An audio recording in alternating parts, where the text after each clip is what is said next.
Assalamualaikum warahmatullahi wabarakatuh.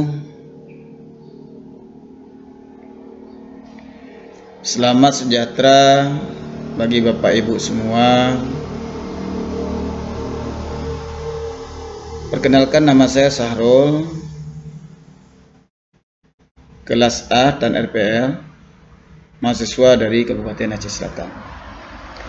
Pada kesempatan kali ini saya ingin memaparkan tugas mata kuliah pengolahan tanah dan air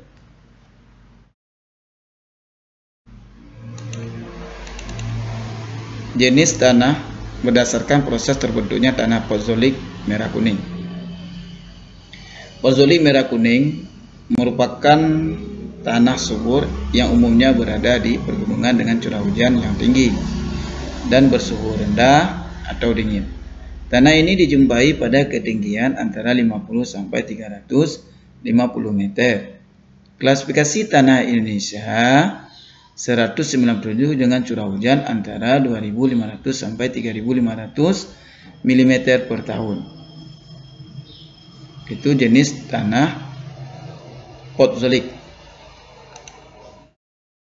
Kemudian tanah aluvial.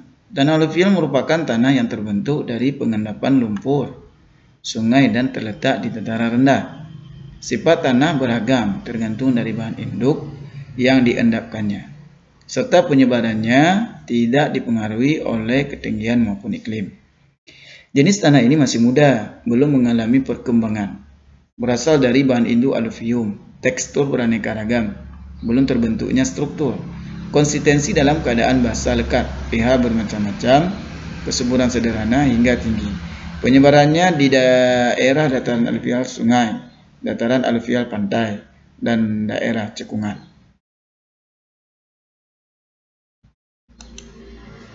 Ciri-ciri tanah aluvial: berwarna coklat, banyak mengandung mineral, mudah menyerap air, bentuk seperti liat, pH tanah di bawah 6, sangat mudah untuk proses pengolahannya. Itu ciri-ciri daripada tanah aluvial. Manfaat tanah aluvial: sebagai lahan pertanian, mudah untuk ditanami, dapat menyimpan cadangan air, melancarkan irigasi. Itu manfaat daripada tanah aluvial. Jenis tanah berdasarkan asalnya: tanah anorganik. Tanah anorganik merupakan tanah yang berasal dari pelapukan batuan secara kimia ataupun fisik. Tanah anorganik ini memiliki beragam warna, yaitu hitam pekat, kecoklatan, merah bata, kuning, putih. Warna pada tanah tersebut bergantung pada kandungan mineral yang terkandung di dalamnya. Jadi warna tanah itu tergantung daripada kandungan mineral yang terkandung di dalamnya. Pengolahan tanah. Pengolahan tanah secara manual dengan menggunakan alat cangkul. Pengolahan tanah secara manual dengan menggunakan alat cangkul memiliki kekurangan dan kelebihan, yaitu kekurangan membutuhkan banyak pekerja, orang, waktu pengerjaan yang lama, dan membutuhkan kesabaran. Itu kekurangan daripada pengolahan secara manual, yaitu dengan cangkul. Kelebihannya membuat rasa gotong royong yang semakin meningkat.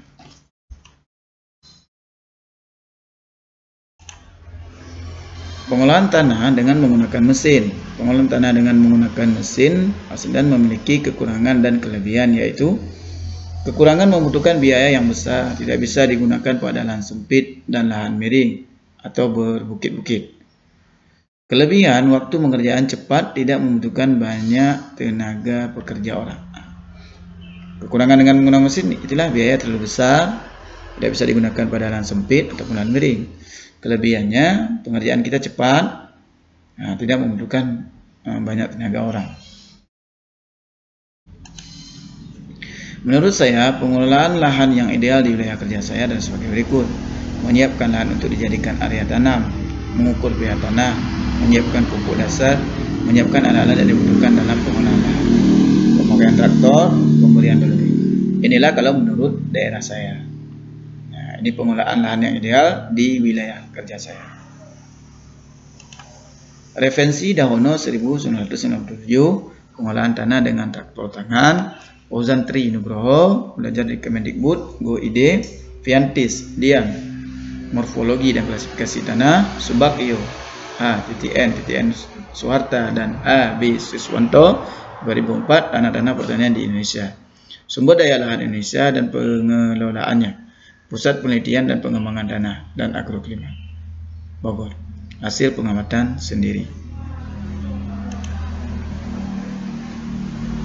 Sekian yang bisa saya sampaikan pemaparan dari saya, pengolahan tanah dan air yang berada di WKPP saya. Saya akhiri, wabillahi taufiq wal hidayah. Wassalamualaikum warahmatullahi wabarakatuh.